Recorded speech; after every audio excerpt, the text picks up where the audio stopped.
in some way, shape, or form. And like when the lights are on, it's like, True. all right, you can see everything. No, turn them lights out. That's true. That's true. So, but I mean, again, I think it's really about your experience, right? If you have no Yes. problem with turning the lights on, and turn the lights on. If your partner has no problem with turning the lights on, then that could be a really sexy, intimate, very like love-making, passionate thing. But, you know, I just think about, I've definitely had moments in time in my life where I was like, if I turn them lights off, especially right after the baby, turn them lights off. But you get to that. Now, like, I understand now that was like my own issues that I had to work out in therapy with body image and all that, right? But keep the lights off. It's real. Like these are real conversations that we have to have. Yeah. Because you understood exactly what that was, so you were able to then make a plan to really get back to yourself. So that somebody needs to hear that too, because that's a real conversation. Like I was feeling, even as you are an expert, you understood that I need to get help with this because this is going to affect everything, not just me, but everybody and everything around me. Yeah. And I mean, look, my weight fluctuates. Like it gets I get big, I get small, I get some way too small, I get, nice and plump. And like, it's been a journey for me, I think, in just really learning to love myself and everybody else. Like, I had to really unpack a lot of the, I didn't consider myself to have like a mother wound. People always talk about like how their mothers hurt them. I love my mother. I'm very close with her. I look just like her. Like she is like my best friend. I love her. So I didn't consider myself to have any kind of mother wound, but my grandmother, after whom I'm named, got my name from, she is the original Reba the Diva. We got some body image issues, right? That have been inherited from just the old guard's way of thinking, And I think that old guard way of thinking really it was about self-preservation and like protection of self, but we don't live in those times. And so, I've had to learn how to hold space for my mother because she's still healing from some, trauma from that, and then hold space for myself because I'm healing from the indirect trauma. You know what I mean? And so it's not, and when I say trauma, I don't mean like, oh, she was never hurt or molested or anything like that. But like when you're called fat, like that hurts. That's trauma. That's a wound. When the person who gave birth to you, who's breathed life into your body, calls you fat and makes you feel devalued, then of course you're going to internalize that, right? Whether she means it out of, love or not, out of love or not. It's just, so I've struggled with that. Like, I get too skinny and it's like, oh, you on drugs. And I get too big and it's like, oh, you need to slow down. So it's like, bro, what? And so I've had to just really learn how to say, F all of that. None of that resonates with me. None of that feels true to me. What's true to me? And I love myself. Like, I love my big self. I love my skinny self. I like myself a little bigger. No, but I love all versions of myself, and that took a long time. And that's true. And you know what? In our culture, like that is something that really people will say, talk about your weight before they ask you how you are. Like that's like, oh, you're getting real big. I see you getting big. And it is true. It's the old guard. Or even like I didn't meet, like I was talking to one of my friends the other day and she was just like, I lost 100 pounds because I had a disease. And people are like, oh, you look so good. And it's like, girl, I was sick. I'm sick. Like, what do you mean? So, and don't even realize it. Yeah. Don't even realize it. So yeah, that's a moment right there. We talked about using the 5 senses. So that was one of my things, is to figure out how you can bring that into your bedroom. So if it's touch, if it's taste, are you bringing in, I don't know if you got strawberries, if you went to the market, like certain foods that you can bring in to really have this sense of, taste, touching. Just don't put any foods with sugars in them in your vulva or vagina. Yes. That's a good way to get a yeast infection. And if you watched our other live, which I'm actually going to post, I did a live with Lita, and we talked about this. So don't. Okay, so the question on that is, how do you handle that battle with yourself sorry, with yourself to your spouse. I went through the phase as well. Yeah. So I think it's a thing that you have to constantly communicate with your spouse. Like I had to learn to I just tell my husband, look, I am going through something right now. I need you to hold space for me to go through something. And men don't understand those words typically, because hold space, what the hell does that mean? Emotions. What? Huh? No. But look, hey, I'm going through something right now. I'm going to get through it, but I need you to just affirm me. Do you love me? Yes. Do you think I'm beautiful? Yes. I just need you to keep telling me that. Okay. Not, I think you look beautiful, but it's just, I think you look beautiful. You look beautiful. Did I tell you today you look beautiful? Because they can help support us in that too, right? Definitely. When we can see someone else seeing the beauty in something that we see no beauty in, then it's like, oh man, you love me before I did. Oh, look at that. Okay. So that can help when you love us. That can help us, number one. But you have to say that to your partner, right? Yes. They're not just going to know, okay, well, she need to know that she's beautiful all the time. No. Hey, I'm in a point right now. I need you to remind me how you feel about me. You think I'm beautiful? Then tell me that, please. And if you don't say that. Just don't say it. Don't say nothing. Don't ever say anything about it, okay? Like until I get myself back together. Just don't say shit, okay? Be quiet. And I think that's something too, is that you have to be willing to speak and really communicate in a way that your spouse understands. Yeah. Because your words they reach their ears, but they're like, what the fuck does that mean? Okay. Because they don't know what to say. Like you said, they don't know what to say. So they just say, okay. And then you're coming back to them like, okay, so remember when I said this? And they're like, what? Like, tell them what you need. I think that's what's most important. It's one thing to be like, I'm going through this and this is how I'm feeling. And okay, because they don't understand that. They're not taught to do emotional labor. So how you're feeling in their mind doesn't equate, or what you're feeling doesn't equate to, okay, how they need to react to that. No. What you need to really sit down and say, okay, this is what I'm going through. This is how I'm feeling. And if you can't do that yourself, you need to see somebody. A therapist will help you with this. That is, it is okay to see a professional to help you work through this. How do I talk to my partner about what I'm going through right now? Your therapist can help you with the words, right?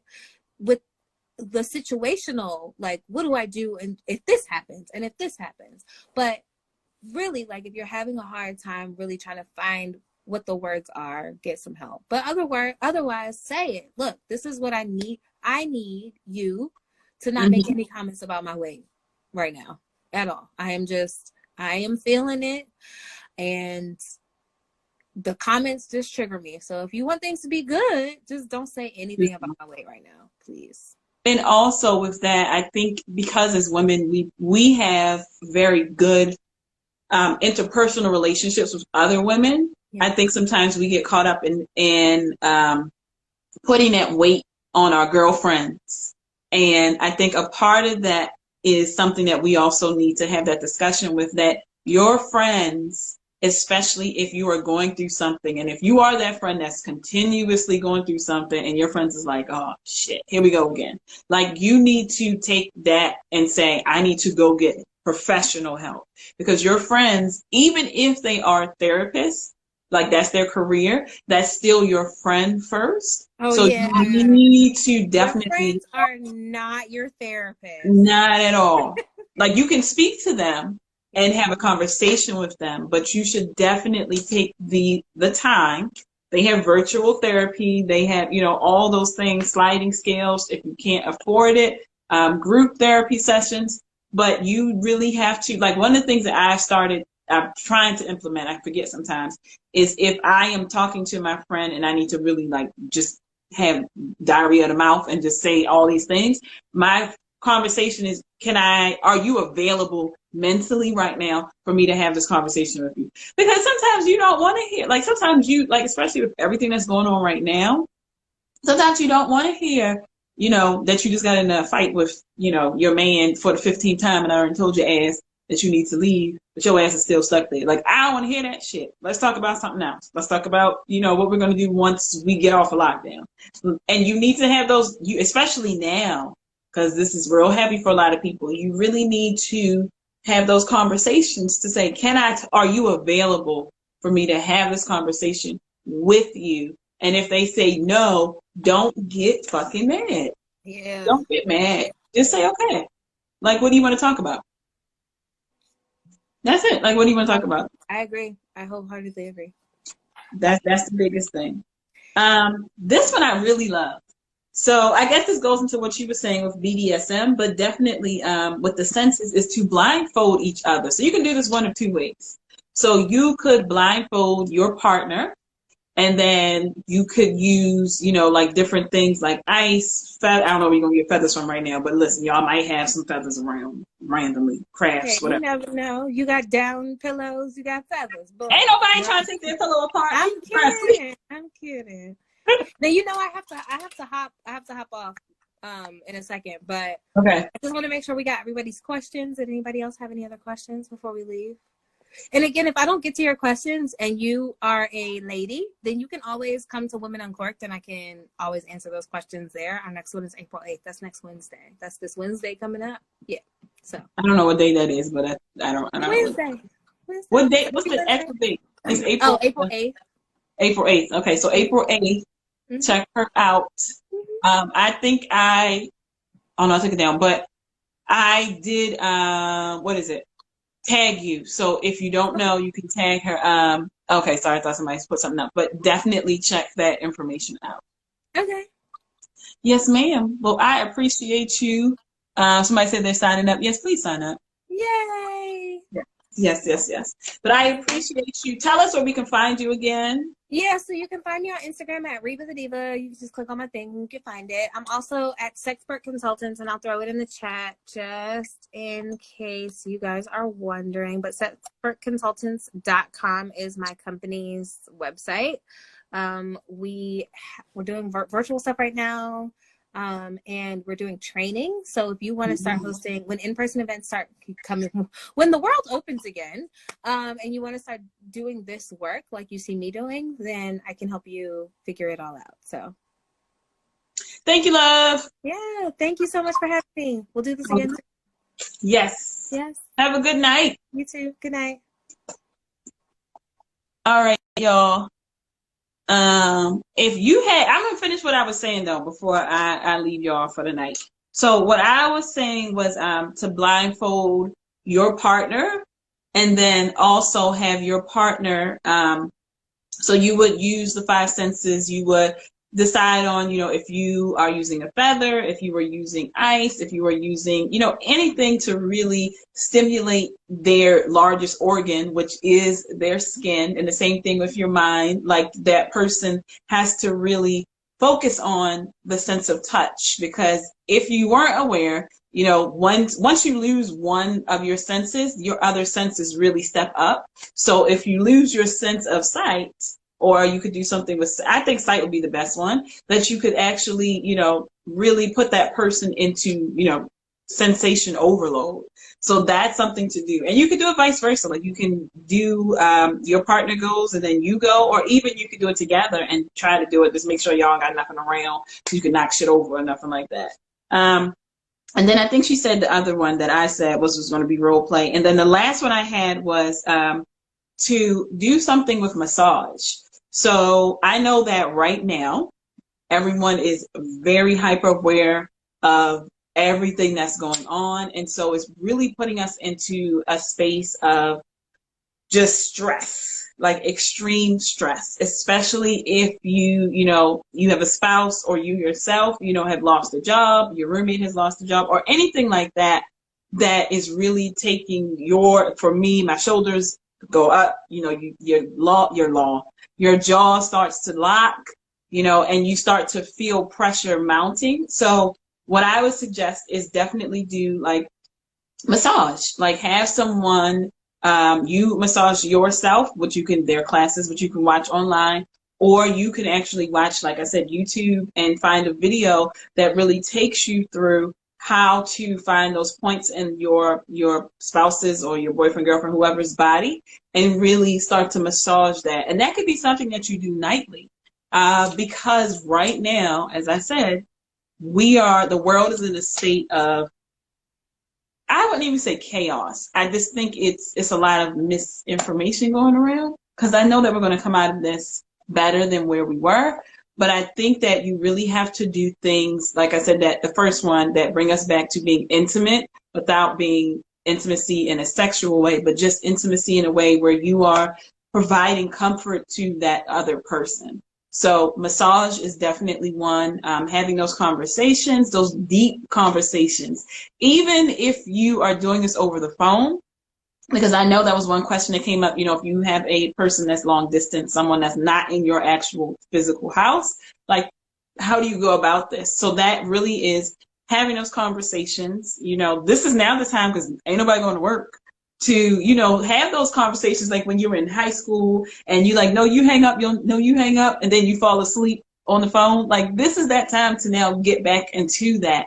Even if you play a game with that, like, even if you and your partner are in the same house, like, what if you just didn't go to, you didn't sleep in the same bed one night and you just were literally on the phone talking?